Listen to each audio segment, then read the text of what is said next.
Welcome back to Little Podcasts and Big Conversations and another very exciting episode. Picture this. You've achieved the success that you set out for your vision, or maybe that other people told you to chase. You have that impressive job title, the great salary, fantastic family, and exotic holidays. On paper, you've won the game. But you still have that nagging feeling that every single night you're thinking, what's missing? You're constantly trying to quieten that inner chatter. And quite frankly, you might be exhausted. If that sounds like you, or maybe you've experienced a similar feeling in the past, this podcast is for you and you are going to love the conversation we're going to have with our next guest. You absolutely are. And we are incredibly honoured to be joined by Hugh Wahla, a man who understands this paradox better than anyone else. Hugh spent decades succeeding at the highest level, serving as CEO and managing director for major global design and fashion brands. He was, by every measure, a high achiever. But he realised that the conventional path to success didn't lead to joy. His own journey led him to massive personal shifts. From learning to swim at 54 and going alcohol-free to embracing cold water immersion and deep personal discovery. Now, Hugh is a life purpose coach, helping high achievers and ordinary people just like you to move past anything that's caused them stress or anxiety in the past, but also past those superficial scorecards that we maybe put up for ourselves in terms of what achievement means, and helps them to find true clarity, to really connect with their inner purpose and live with balance, joy, and full intent. Today, Hugh isn't just going to share with us his story, he's also going to start to share some great quick wins that you can put into practice straight away. We think you're going to love this episode as much as we have. Here we go. Enjoy.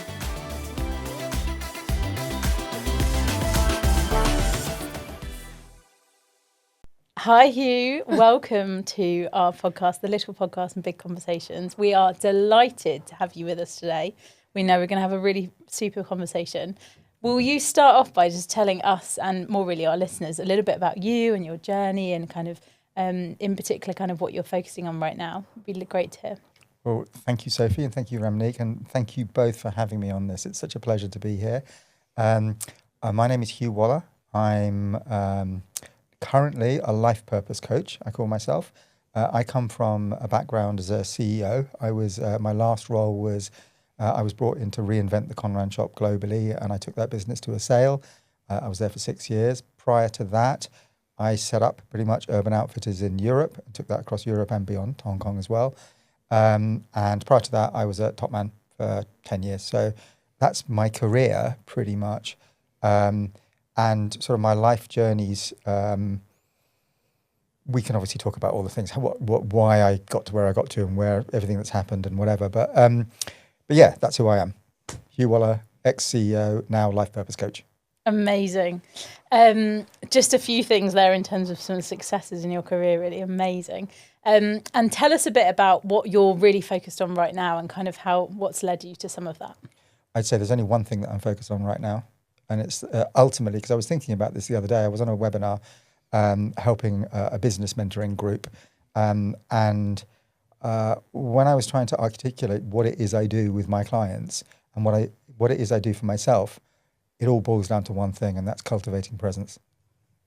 That's it. Cultivating awareness. Everything else flows from that. Hugh, how does that link to purpose? Because you mentioned purpose at the beginning. How does cultivating presence link to purpose, and why are both of those things important? Well, presence will create awareness and space to recognize not necessarily what's going on in your thinking mind, but your feeling mind, and allow you to connect to much, much deeper, more universal wisdom as well. The power of purpose is articulated incredibly well in a book called Man's Search for Meaning by Viktor Frankl. Mm-hmm. I don't know if you've read that book, either of you. I've heard of it, yeah. It's an incredible book. And Viktor Frankl was I don't know the difference. And in fact, I had this conversation with somebody yesterday who was a psychoanalyst. And I said, I don't know the difference between a psychoanalyst and a psychiatrist and a psychotherapist. But essentially, he was one of those things, a psycho something. I think he was a psychiatrist, and he was in the concentration camps in Nazi Germany, and all of his family died. And he was very interested in why a certain very small percentage of people survived the camps. And because of his background, he was able to observe that it had nothing to do with strength or willpower or any of those things. It was all to do with purpose and hope, a reason to look forwards. We as humans, we as living beings, have to have something to hold on to, whether that is love or religion or whatever it is. It's a purpose, a reason to look forwards. And there are several others, and this is another part of the conversation I was having last night. There's a guy called, and I would highly recommend this to you and to anybody that's listening to this as well, watch Stutz, Stutz on Netflix. Phil Stutz is an incredible psychiatrist, psychoanalyst, whichever, in LA. And there's a documentary on Netflix about his relationship with a not so funny comedian called Jonah Hill, American actor. And it's about Jonah's relationship with his psychiatrist. And Phil Stutz has got an amazing approach to life as well. And in that documentary, he talks about, as humans, we have an innate need to grow and to move forwards. And that's what purpose allows you to do. Connecting to a purpose gives you a reason to look forward. So purpose is everything. And, coming back to the word purpose, my mantra and my approach when I call myself a life purpose coach is purpose, balance, and joy. I've even had a T-shirt printed up with it on there. Last week, just Sunday night, I got back from Ibiza. I was on a bit of a spiritual journey, transformational journey there. And I went out on a hike into the wilderness and with an ex-client who I helped move to Ibiza actually with his family, and a sort of guide. And I had my T-shirt on then as well. And we went off and we were sleeping in hammocks in the trees and doing crazy things and whatever. It was amazing. So yeah, purpose, balance, and joy are the three words that just came to my mind, I'd say 5 years ago when I was still a CEO. And they haven't changed. That sort of sums up everything for me. Yeah. And that's what I help my clients do as well. And if listeners feel like their purpose isn't necessarily defined or they're not clear on that, does being aware and having presence help with that? Does that precede kind of defining your purpose, if that makes sense? Like 1,000,000%. Yeah. I would say. Yeah. Without presence, yeah, you don't have awareness. I mean, it's really important to understand that the only moment that exists and has ever existed and ever will exist is the present moment. Because anything that ever happened in the past happened in the present moment, and anything that happens in the future will happen in the present moment. And therefore, cultivating presence means and creating space to allow awareness to happen means that you give yourself multiple options. There are infinite opportunities out there, but we tend to narrow our field of vision. We tend to narrow our options. And it's ironic that the more successful we become, the more we tend to do that. I call that the shackles of success, almost. I've been doing this and therefore I can do another version of that, whatever, which is not true.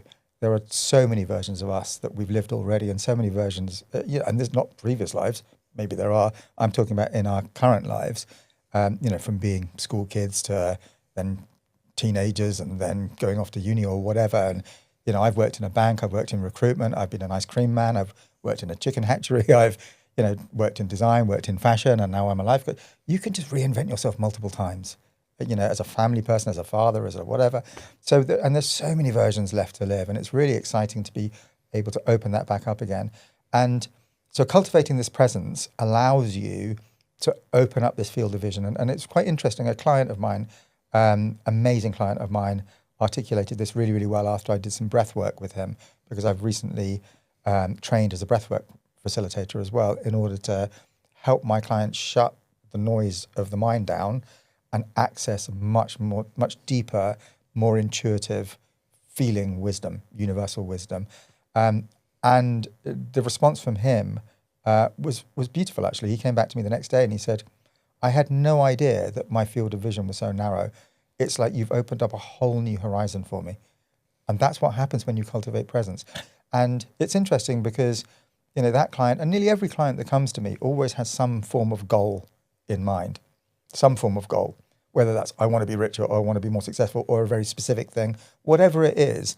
And And what I tend to do with all of my clients is, we'll go with that to a degree, and it's up to them what they want at the end of the day. But it's really important to understand what the primary motivations actually are for those things, so that when and if you achieve those things, you're not disappointed. Because I've sat at the pointy end of the pyramid being relatively successful, and had all the trappings of success and everything else, and still not necessarily felt complete. I felt a sense of lack of what? I don't know.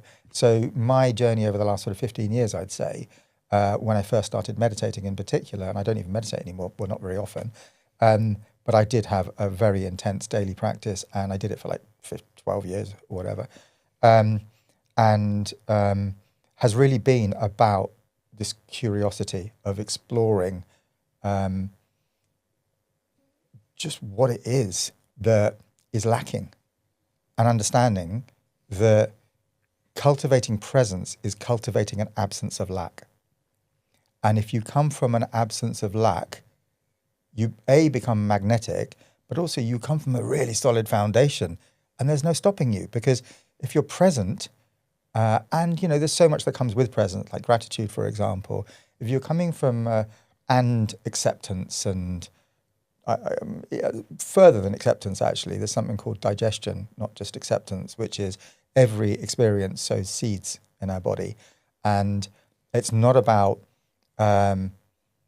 accepting whatever those experiences are. They're part of us at the end of the day. So it's about fully digesting them, because acceptance can also be avoidance as well. It's like, I accept it and let it go. Well, actually, you don't need to let things go necessarily, because it's all part of life. It's about understanding that these things don't necessarily have to define us. What is it that we're actually looking for? And it's really interesting that my discovery, for me anyway, and it universally seems to be happening with my clients as well, is that what we're actually looking for is actually already here right now. I mean, there's something called the cosmic joke, a joke called the cosmic joke, which is that people go on a 20-year journey seeking enlightenment, but actually there's no such thing, because what they're looking for is right here, right now, and it's just awareness. And the more that you cultivate that awareness, like, am I aware? Well, yeah. Well, where is that? Is it in my mind? Is it in my body? Is it over there? And what does it feel like? So you just become curious. And curiosity is the highest form of enlightenment, I would say, because that's what people do when they meditate. When you start meditating, you originally do it to sort of shut down the noise and cultivate presence. But the higher levels of meditation is inquiry, is curiosity.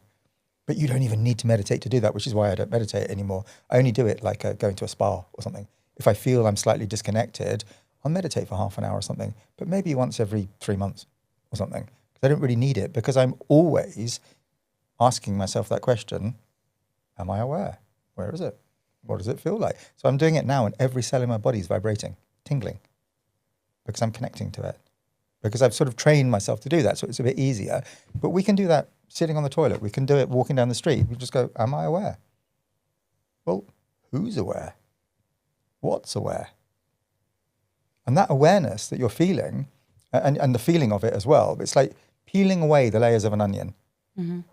You're not your thoughts, you're not your feelings, you're not your emotions, you're not even your name. Because anything that's fleeting can't be you. Anything that comes and goes. So what's left? What's left other than that? The only thing that's left that's constant in your life is awareness or consciousness. Same when you were 5 years old, same when you're 20 years old, same now, and it'll be exactly the same when you're 90 years old. And that's really interesting and incredibly empowering as well, because nothing can touch that. Nothing can change it. So no matter what happens in your life, trauma, joy, whatever it is, underneath it all is this awareness. And the nature of that awareness is joyful and love, and it's timeless and it's infinite and it's beautiful. That's where opportunity is. So when we talk about an absence of lack and cultivating presence and an absence of lack, that's what I mean, because actually in that void, the void isn't a bad thing. The void is where everything is. The void is beautiful. It's this that's telling us that we need to go over there. I mean, you'll never find happiness, true happiness, in objective experience. as in something else being the object and you being the subject, because you're grasping, you're coming from a position of lack. But if you realize that that's everything, I mean, if you think about space, if you think about the universe, you know, it's empty space mostly. And that's what I'm talking about. That's the void. Everything exists in that. Everything exists in that. And it's beautiful. So yeah, cultivating presence allows you to identify the opportunities as opposed to like a tunnel visioned view of I'm doing this because of I've been conditioned to do that. And then you can just, it's like having 10 doors. And what we tend to do in life is have 9 of them shut and we're just in autopilot. And, you know, we'll do this because those solutions worked in the past. But actually, the only permanence is impermanence. You know, nothing is ever the same. So whatever solution you apply to whatever happens right now if you apply an old solution, it's not right because everything's changed. You know, everything changes every nanosecond. You know, in your body and everywhere else. So the solutions are going to be different. So what you do with cultivating presence is you open up all of those 10 doors again, and you give yourself the opportunity, just a little bit of space to choose. You know, like looking at the sky and going, there are all these clouds everywhere, and it's like, okay, I want to interact with that cloud now. You know, you give yourself choice, and it enables you to become incredibly creative because you've got so much choice. You can pick and choose, but also it gives you an opportunity to feel into it as well. So cultivating presence. So if you can start to, you know, shut all of this distraction down and start to feel into things, you know, we have 2 voices that we tend to listen to in our life. Our social voice, let's say, obviously society, etc., but like family, upbringing, culture, you know, generational things, whatever, work, friends, all of those things. And we make decisions off the back of, you know, I should do this because of whatever. Yeah. That's the world. But then we also have our inner voice. And that's the voice that knows what's right for us. And that's really important to listen to that. And we get disconnected from that. And everybody will have felt that voice before. And it's a feeling rather than a thinking voice. And it's much more powerful than your thinking mind. So you'll walk into a room and you'll be like, I've got to get out of here. Something's not right. You can sense danger. Or, you know, you're in love and it feels amazing. Or, you know, just you're working 20 hours a day, but you're doing something that you're really passionate about and it doesn't feel like work because you've connected to flow. You know, there's a really fantastic podcast with, I'm not a rugby fan at all, but there's a beautiful podcast conversation with a famous rugby player called Johnny Wilkinson and an amazing guy called Rupert Spearer. Who's more of a spiritual guide now. He used to be a really famous potter, and now he's an amazing spiritual guide, one of the most important ones in the world, I'd say right now, is a British guy. And in there, Johnny talks about sports people and how they tend to really struggle when they leave the sport. And it's not because of the fame or winning the awards or the cups or the leagues or whatever it is, the game or whatever it is that they're playing. It's the feeling that they get when time stands still and they connect to flow. And it's the nature of flow.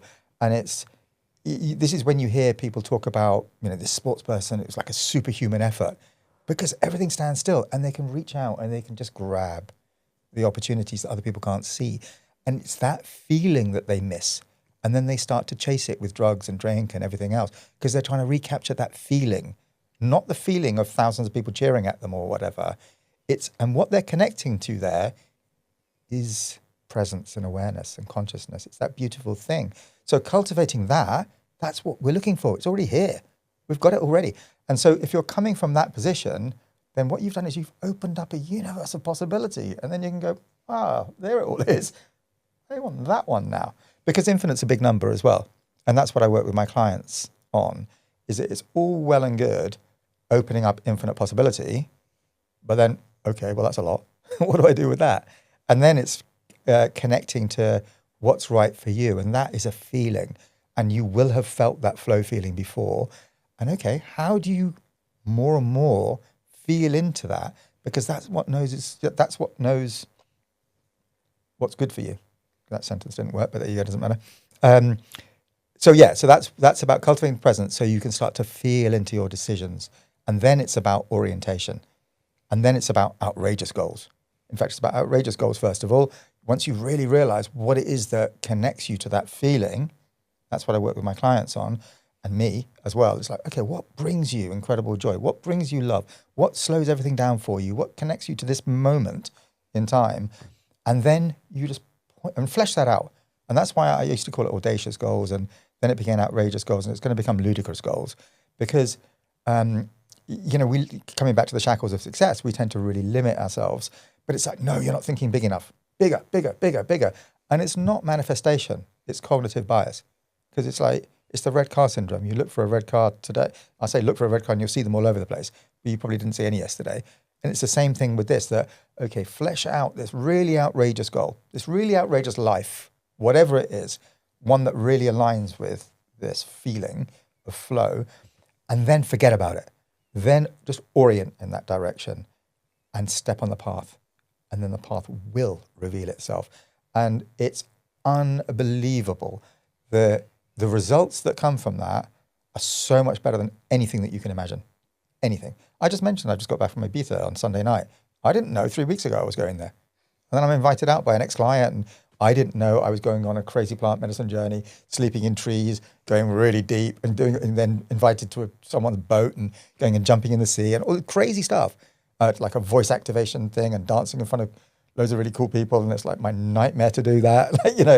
Just things. I don't know. I didn't know any of that stuff. And it's just changed me as a person just the last week. It's incredible. And I didn't go looking for any of that. It came to me. All of this is coming to me now because I've created space to allow.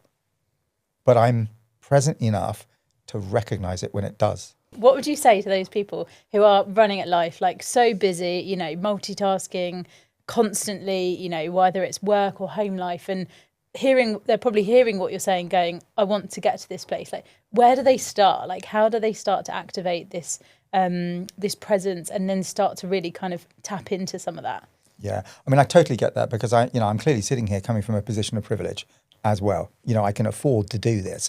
But I would say, but I started meditating, as I say, about 15 years ago. So after I left Urban Outfitters, I was on a 1.5 year gardening leave where I wasn't even allowed to speak to anybody about a job. I was like, well, what am I going to do now? Because I was full on, exactly the same. And I'd been through a really stressful time as well. I'd had panic attacks, psoriasis, a touch of alopecia, all of these things that happened on my way up to becoming very successful or relatively successful. And I dealt with all of those things. I just thought it was part and parcel of life. And success, it just came as it had to come with it. And I used to actually describe my life on my way up to becoming a managing director and then a CEO anyway, as being on a speedboat. And this is how I described it. I remember talking to people about it at the time and saying, I feel like I'm on a speedboat heading towards this imaginary desert island, and coming at me from all angles in speedboats are terrorists with machine guns and whatever. And there's burning ships and attack helicopters and mines in the sea, but I'm very successfully maneuvering my way around all of those things, fueled by adrenaline, and I'm performing and I'm achieving and like whatever. And, I'm successful. But actually, I look back now and I feel a little bit sorry for myself because that was survival more than anything else.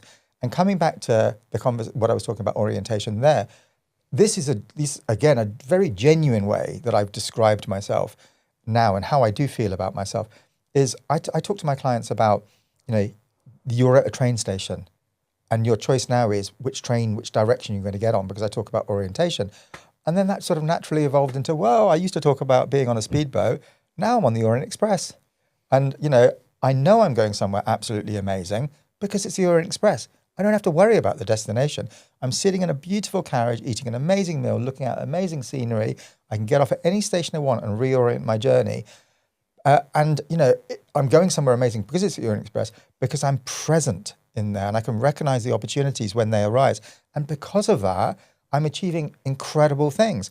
And that Orient Express is really just an analogy for being present. It's got nothing to do with the Orient Express. It's just, like the speedboat, it's the same thing, because that's how I feel. But it's actually just being present. And the more I cultivate this space, the more I achieve. So coming back to your question, what I do is I combine creating space and presence with also practical advice. and business advice as well if I'm doing business mentoring, which I do because fortunately I can, because I'm a life purpose coach, but also I do whole person coaching, which means I can help you in life. But luckily I've sat in the CEO chair and started businesses and whatever and sold businesses. But I can help you in your business as well, because I appreciate that 70% of what you do revolves around work. So what I would say from a more practical standpoint to those people is apply the 80-20 rule in the first place. As in, like, 20% of what you do is going to give you 80% of your return. And that applies in business as well as it does in life. 20% of your friends probably give you 80% of your joy at the end of the day and your fun. 20% of what you do at work, all the things that you do at work.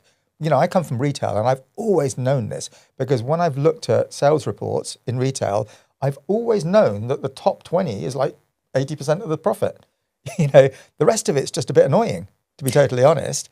Really, the money comes from, it's distortion. We call it distortion. I was with a client all day yesterday and they went to their Christmas party. I just kept talking about distortion, and what is distortion? It's divide the best seller by the smallest seller. But, and you concentrate on that, focus, amplify the great stuff, just concentrate on that. And the great stuff is probably 20%. Yeah. So that's what I would go back to them and say. The best piece of advice I got when I became a managing director, actually, before I became a CEO, was make sure that you find time to do nothing, which I thought was a strange piece of advice to be given to me by my boss at the time. And it was so powerful, because pulling away and doing nothing allows you to see. Because if you're just doing all the time, you have no clarity. Absolutely none. So yeah, I understand that there are, there's the economy of living, for example. You've got to pay your bills. Absolutely. I understand that, which can be really frantic. But how much time, do this exercise, not just now, but I mean, over the course of however long. I discovered once I started meditating, and this was just like a light bulb moment, that for any situation that you think of, let's say you have like 10 potential outcomes that you imagine.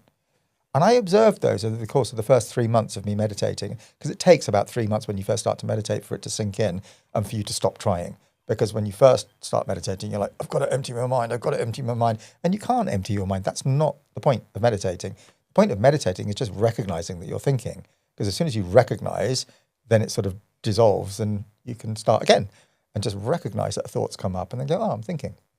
And then you notice that the thoughts that then come back are totally different, but also totally random. It could be work, McDonald's, baseball, random things. It could be anything. You don't control your thoughts. They just pop up. And there is a theory, actually, a compartmental theory of the mind, not the brain, of the mind, that different compartments of the mind control different thoughts, which control different actions. So fight, flight, hunger, whatever, all of the different ones.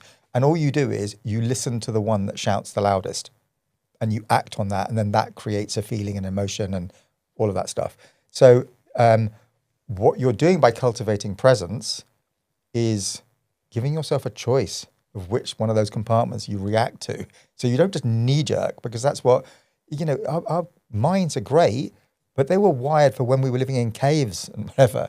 The world now is with so much information overload and whatever else. It's just like blowing our minds completely. So you just need to clear it somehow. So finding that way that you, as an individual, can clear space, clear headspace, whatever you want to call it. But that is the key to start. And then Absolutely. From that, focusing on what gives you that joy, what gives you that time to think and recharge. And that's when you can then create that time awareness. And that's when the thoughts all unlock. So actually, it sounds like that space is the key to really ignite it. And I can give you a really simple, practical exercise for the listeners to do, and you can do as well. Some people, as soon as you mention meditation, we used to be exactly the same. You have to be ready. No, but you have to be ready. It's just like I gave up drinking 6 years ago. God, if you'd said it to me 7 years ago, I'd be like, what are you talking about? I gave up smoking like 25 years ago, whatever it was. And if you'd said that to me before then, I'd be like, I'm never giving up smoking. You've got to be ready. You can't be evangelical about this stuff at the end of the day. Because evangelical is here. It's got to be a feeling. You've got to be ready for it. I was ready to make the change after being a CEO. At the end of the day, I was ready for this stuff, but you can't force people to do anything because it's a feeling and it has to feel, you have to be connected to that flow. So, some people, I can say, here's a meditation or here's a breath work. Other people, there's one client I had, for example, who managed a multi-trillion pound business, and his brain was like wired like that. Incredibly intelligent guy, super intelligent guy. And after maybe the first or the second session, I gave him this exercise, and I just said, what I want you to do is I want you to find a white wall at home. And he didn't have time for anything. And I said, I want you to find 5 minutes every day, and I want you to sit on your bed or wherever it is and just stare at that white wall for 5 minutes. That's it. And I didn't know how that was going to go down. I had no idea. But I couldn't say meditate to him because he's like, I haven't got time to meditate. Although the theory is the people that haven't got time to meditate are the ones that need to meditate. Absolutely. That's me. but seriously though, I don't think I can keep still.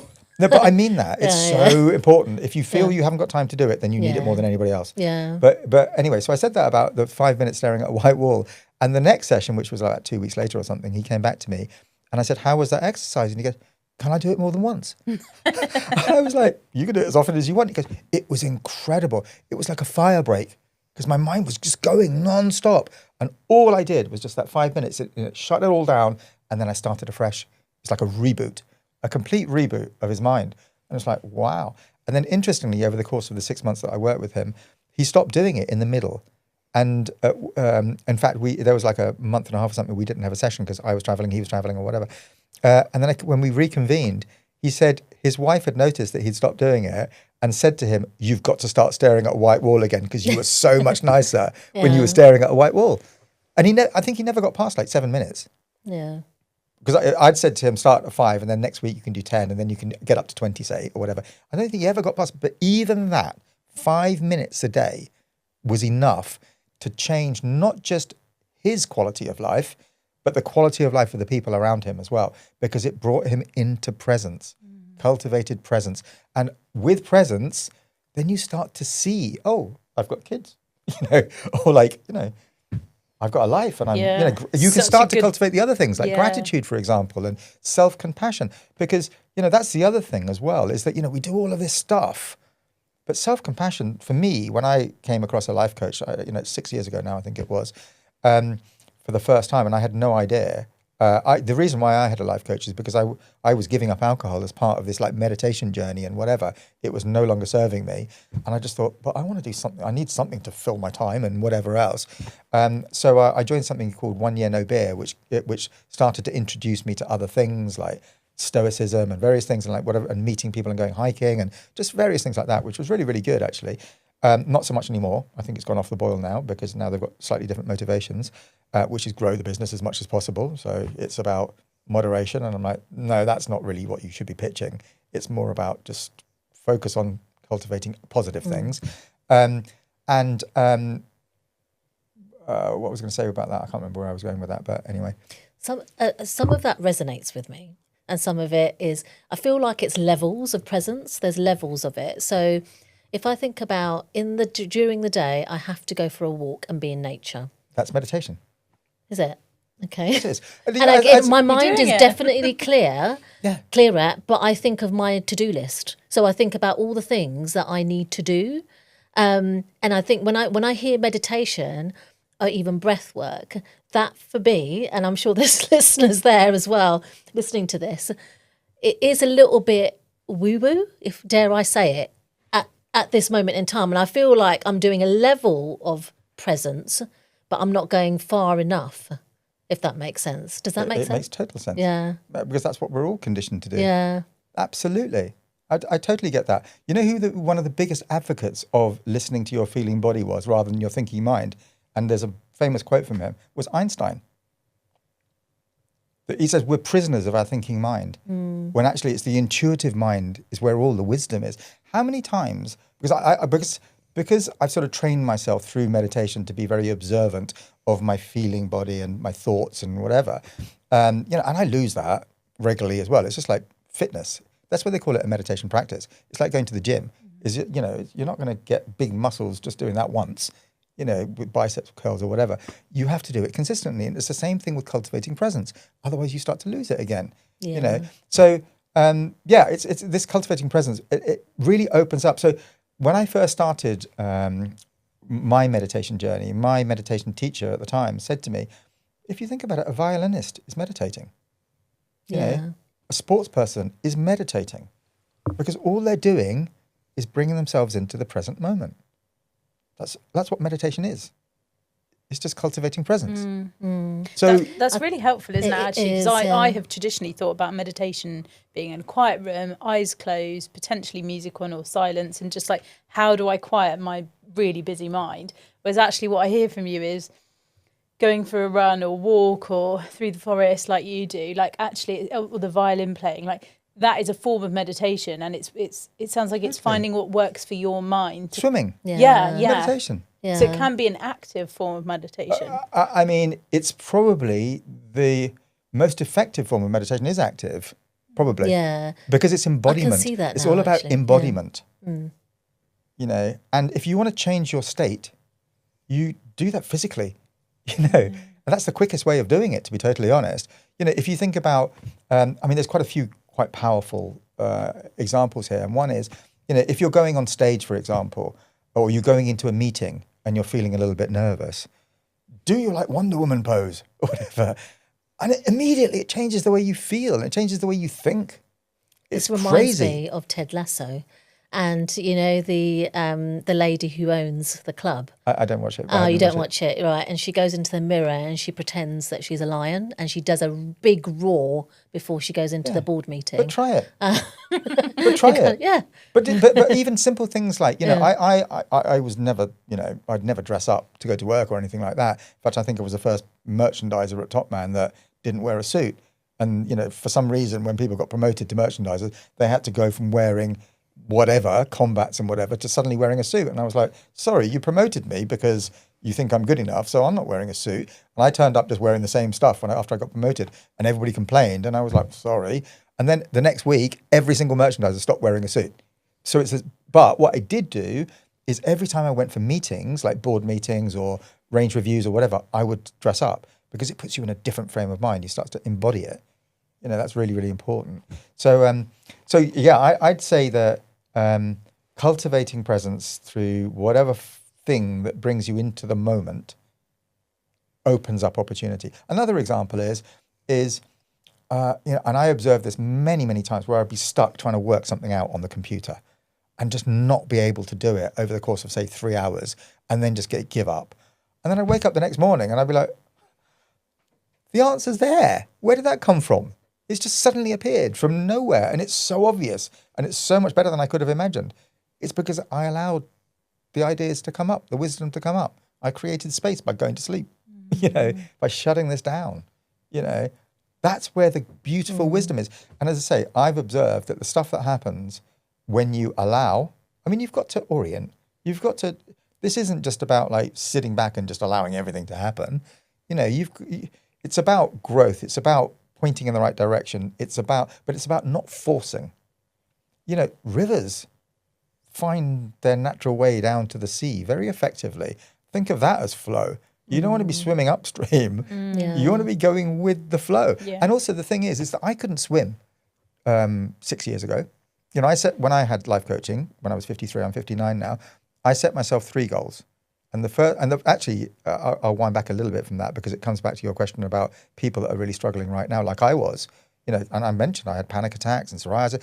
And psoriasis you only get for 2 reasons. One is if you have a really bad cold, and the other one is extreme stress.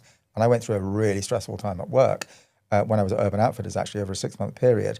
And it suddenly culminated in me getting this really extreme psoriasis on my hands. It was terrible. I couldn't use my hands for 2 weeks. Suddenly I woke up one morning and there were like gashes and stuff on my hands. It was terrible. Like really bad eczema that suddenly appeared overnight and lasted for a long, long time. But I ended up going to Harley Street and having, they tried all the steroid creams and went up to like the most powerful steroid creams you could do. And they didn't work. So then they put me on this medication, which apparently you can only have twice in your life. And they're basically these tablets for people that have organ transplants. So during the course of like the 2-week set course that I had them, I had to have blood tests in case I had organ failure and everything. And it was awful. And I could feel like my face shape changing and gross. And it was so bad. It felt really bad. I felt like it was horrible. And it didn't work. And at the end of it, when I went back to the doctor and it hadn't worked, he was like, well, let's do the next one then. And I'm like, no way, you've told me I can only have it twice in my life. I said, I'd rather have psoriasis at the end of the day. And then what I did was, I'd never done any meditating or anything like that at that point. For some reason, I contacted somebody locally in East Dulwich where I live.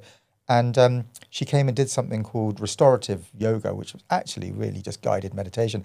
I was just lying on the floor with my eyes closed. And she was talking me through a guided meditation almost.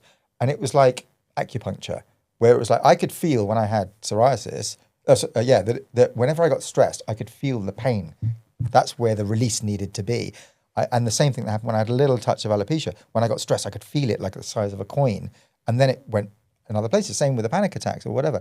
So what she was doing was just helping me like rebalance the chakras sort of thing and spread and just balancing out my body, which was really lovely. So just finding a way to, I don't know, to come out of here and just be more present. You work with a lot of successful people, Hugh.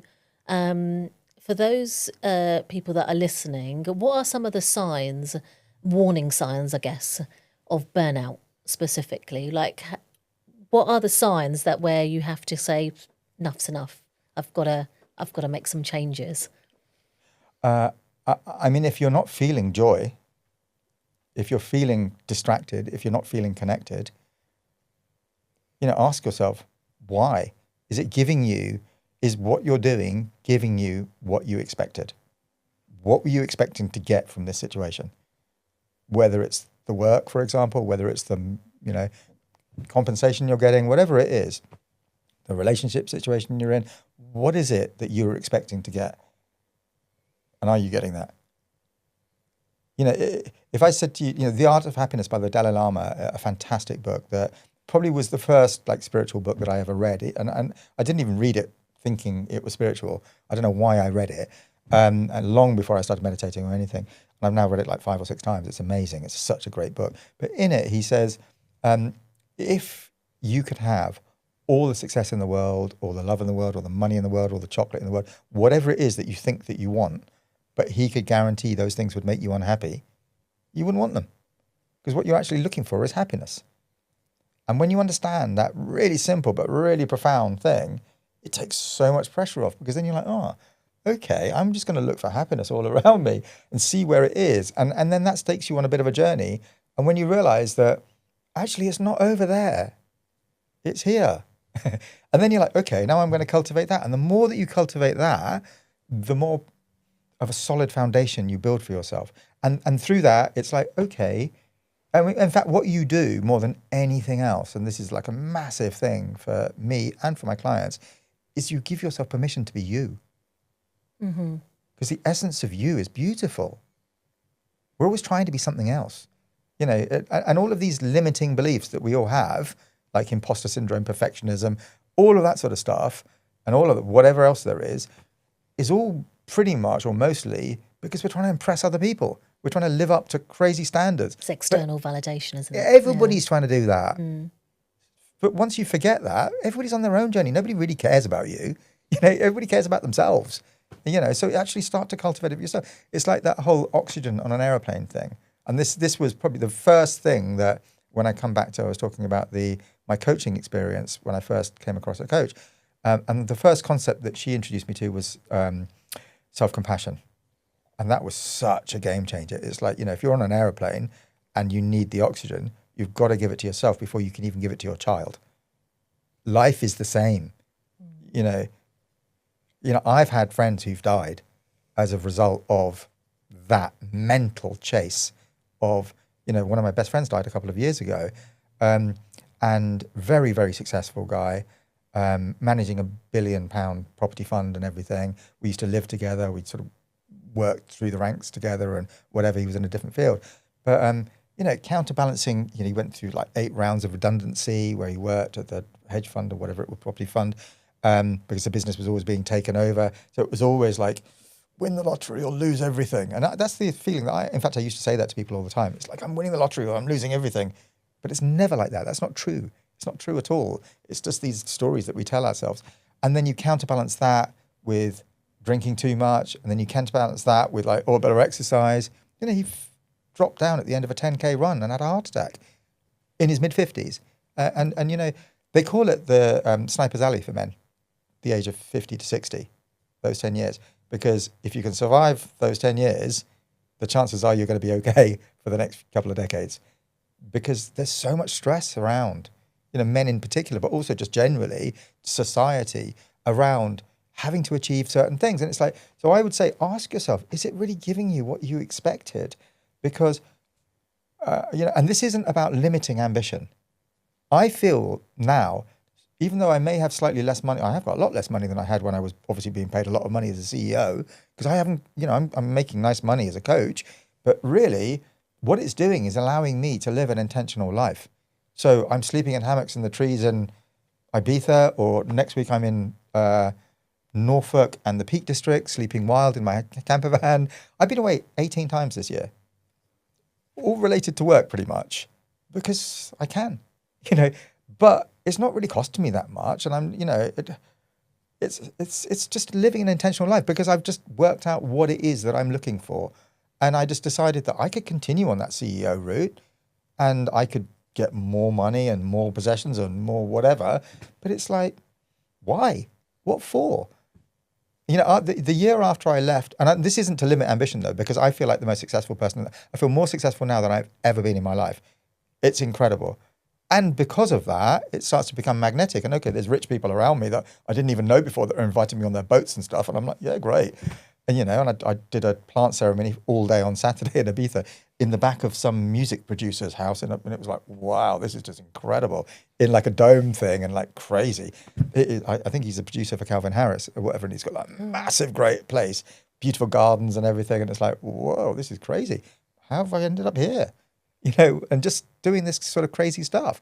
But it's as I say, it's about trying to understand what it is that you're looking for. And if you boil it down and understand that actually what you're looking for is happiness, and does that really give it to you, then you change your priorities.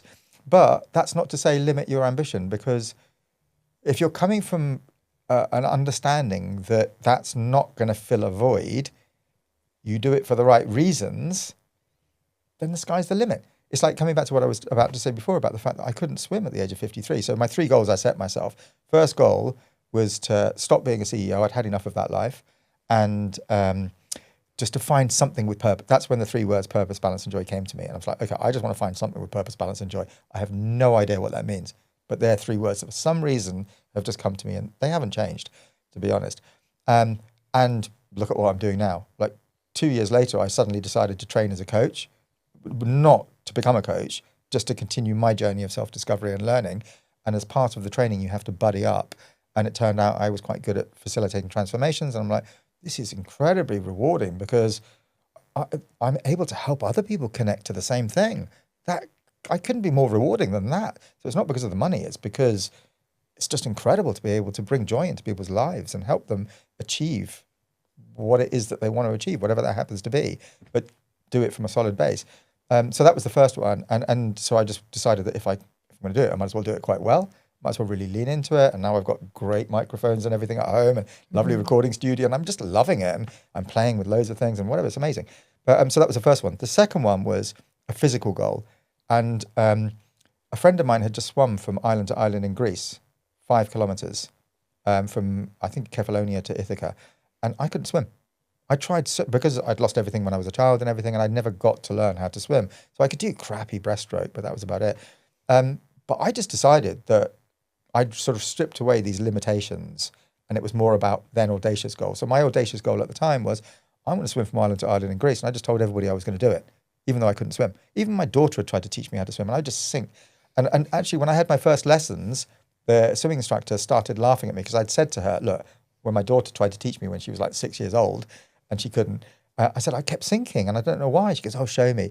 And then she just started laughing. She said, not only are you sinking, you're going backwards. I've never seen that in my life before. And I'm like, you're not supposed to laugh at your students. It's making me really self-conscious. But anyway, so the point is, it was just funny. And I stepped on that path. But when I said I was going to swim from island to island in Greece, I didn't put a time against it. And I'll tell you in a minute why I didn't put a time against it. I didn't say it was going to be in a year's time or 10 years' time or by the age of 90. I just knew it was going to happen. So I just stepped on the path and then didn't put any pressure on myself at all. I tried, as I say, so many times before, but failed because I set stupid, smart goals and I hated it every time. You know, it's like I'm going to run a 6K in 3 months, a 5K in 6 months' time in under 20 minutes or something. So then all the training leading up to it is going to be horrendous. And I got to the point where I was doing that. And the night before, I'd not want to go to sleep because I'm like, I've got to wake up in the morning and get up and go running in the rain. And I'm going to be a failure if I don't beat my time every time I run. And like, it's horrible. But now I run and I don't even time myself. It's like I run because I can connect with nature and I'm generally fit and I can walk up a mountain and I can do these, be healthy and just experience life and run around. I've run around Tokyo, around LA, around Paris, around San Francisco, around Barcelona, around everywhere. You know, it's just amazing. It's just a beautiful thing to do. So I set that goal and I've smashed that goal because the 5 kilometers, I've done 6 kilometers in the sea, and that led to me getting into wild swimming. And then I'm like, oh, well, the pictures I was looking at that I loved were frozen lakes and lochs and things. And I'm like, okay, I hate cold. How do I do that? And in lockdown, I did a Wim Hof course, which is like ice baths and stuff. And then I started swimming in frozen lakes and stuff. And that led me to go to, my son was at university in Lancaster and I got a camper van. And I've got a camper van because I refuse to sleep in a tent. Now, not only am I sleeping in a tent, I'm sleeping in a tent on top of mountains, digging holes to poo in. It's crazy. And hammocks in Ibiza and like this stuff. It's crazy going on expeditions because I started going into the water. The first time I actually went up there was in January, about 3 years ago. And it was 4 degrees. It was the 8th of January. It was 4 degrees in the water in Derwent Water in the Lake District.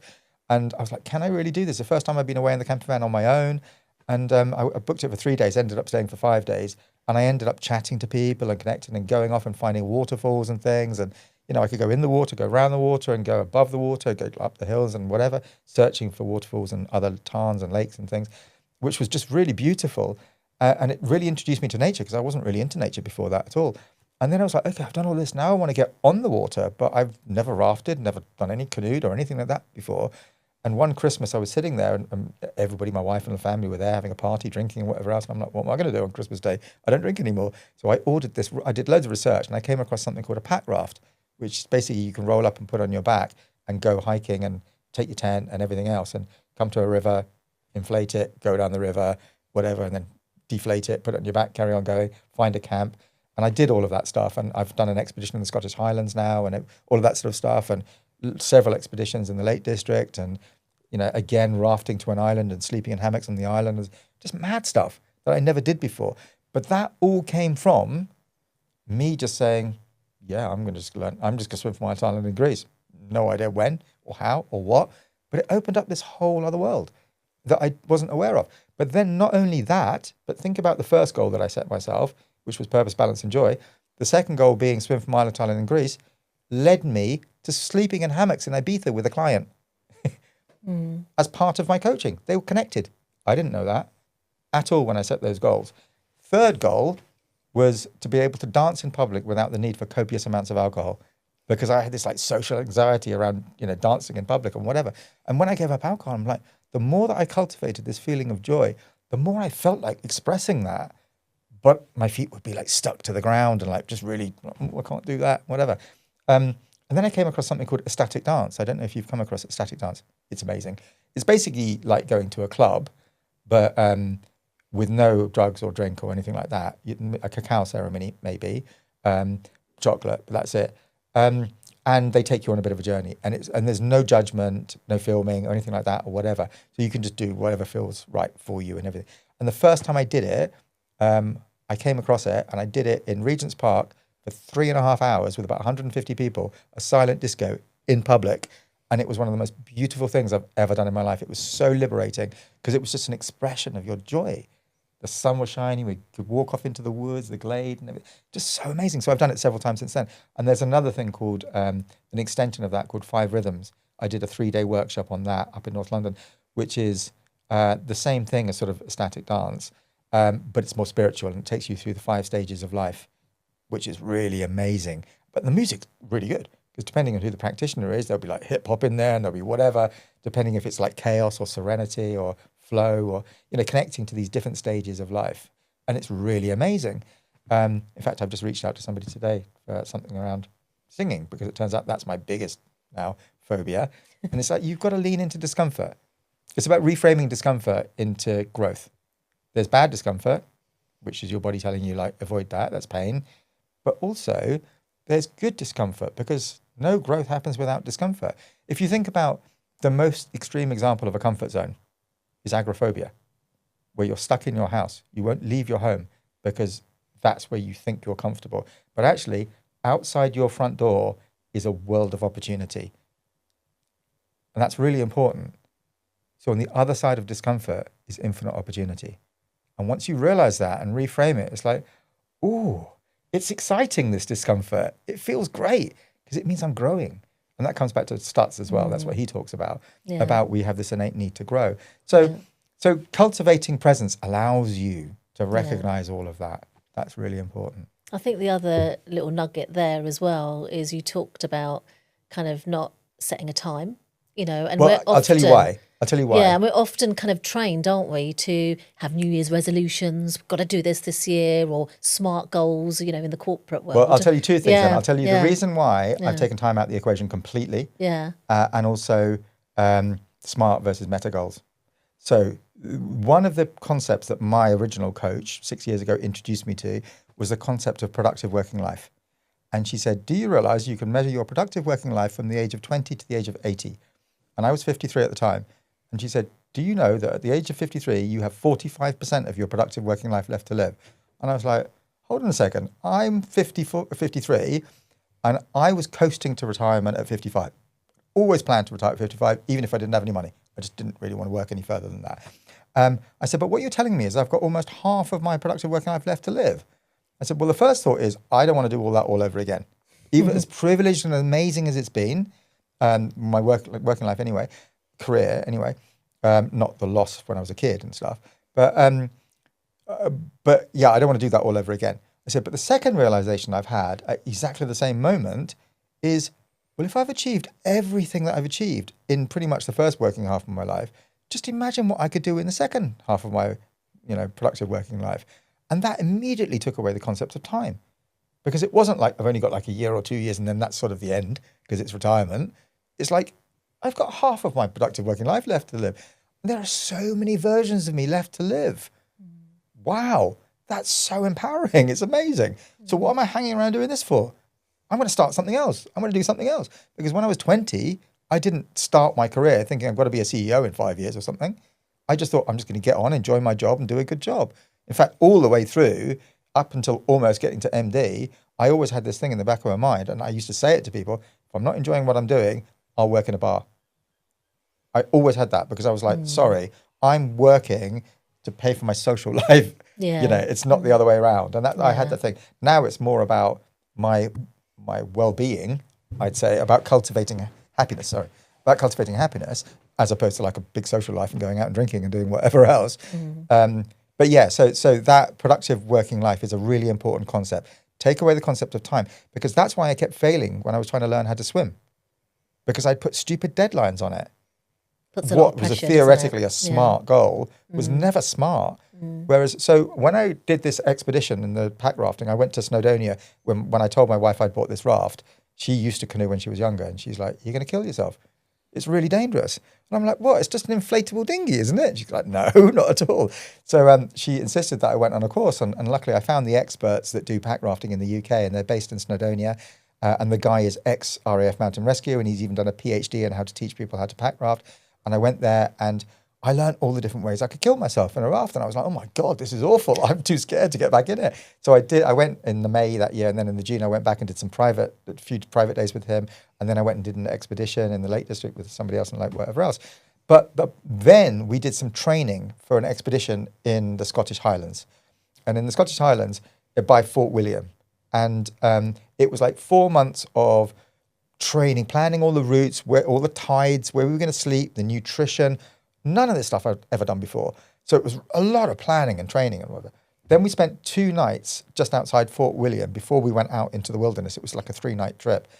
And At the end of all of this training, safety training and everything else and whatever, he said, okay, now all of you, can you set your goals? I think there were like 5 of us on the trip. And we all set our goals. And when we told him what they were, he was like, you've all set yourself SMART goals. And the problem is, we're sitting here at a kitchen table, you're planning out what you're going to do. But when we get out there into the wilderness, the weather could change in an instant like that. And if you stick to your SMART goals, you will either kill yourself or you'll see yourself as a failure, or somewhere in the middle at the end of the day, which is not necessarily positive. And that's exactly what would have happened, because when we went out into the wilderness, it was the worst rain for a generation. This is like just over 2 years ago now, October 2 years ago, year before last. And they'd closed the roads from Fort William down to Glasgow because of the flooding. And we were out in that. It was so bad, the rain.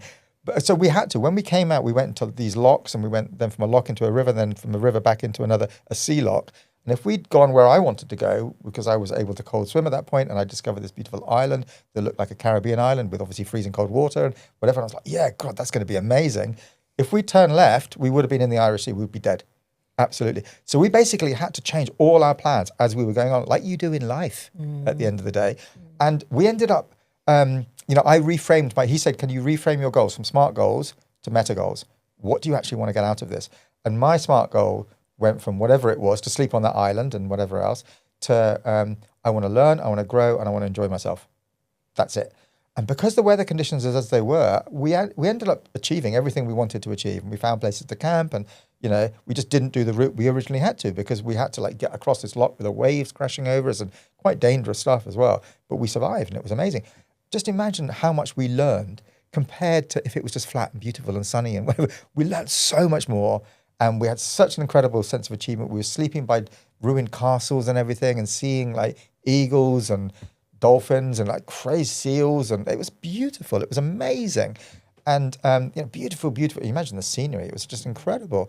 And it's like mountain climbers.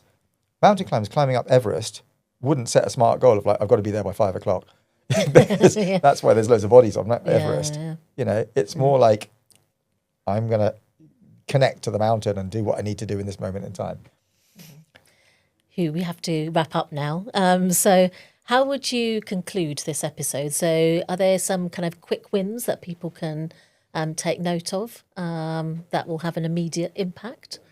Yeah, I'd say stare at a white wall for 5 minutes. Yeah. See what that does.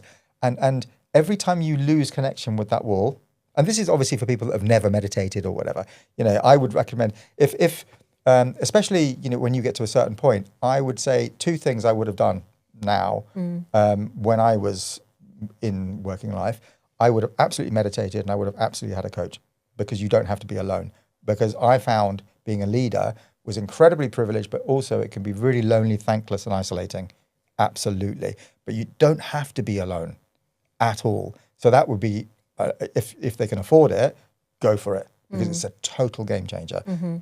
But meditation is really, really important. So just stare at a white wall for 5 minutes, and every time you lose connection with it, come back to the white wall and just keep doing that every day. See what happens over the course of a couple of weeks. Don't force anything. Just do that and see what happens. Simple as that. And just feel what happens. Because it's all cumulative. It's preventative. It's not a cure. Just like exercise. It takes time to build it up. But what will happen over the course of time is you'll start to realize things. You'll get some incredible insights, and you'll start to feel things a lot more. And the more that you feel things, the more that you can orient towards what feels good. So that's my advice. That's great advice. Thank you. Thank you very much. It's been a joy talking to you. Thank you. I've honestly learnt so much myself. We did say, didn't we, before we record, we're here to learn as well, right? Absolutely. So, thank you, Hugh, for your It's been my time. pleasure. Really appreciate it. My pleasure. Yeah. Thank you so much for asking me. Thank you. Yeah. Well, I think I might have asked you.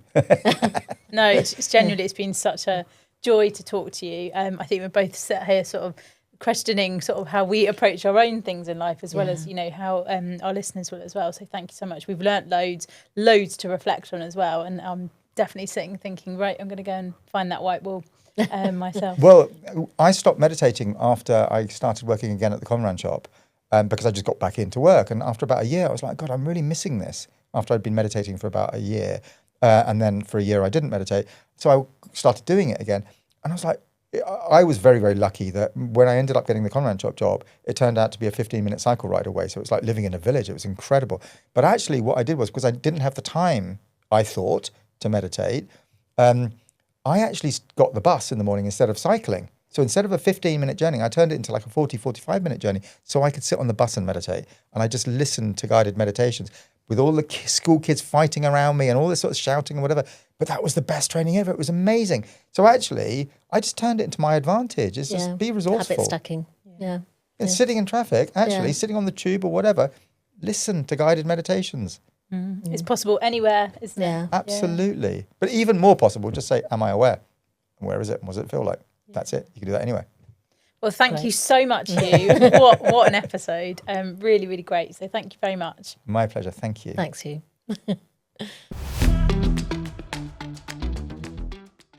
Wow, what an incredible episode that was. Absolutely fantastic. Ramneek and I are already reflecting on all of the great lessons from that episode, and we hope you are too. Please follow us on all of our social channels across Instagram and LinkedIn. Let us know what you thought of the episode, what your favourite moments were, and what you're putting into practice. We'd love to hear from you. Thank you.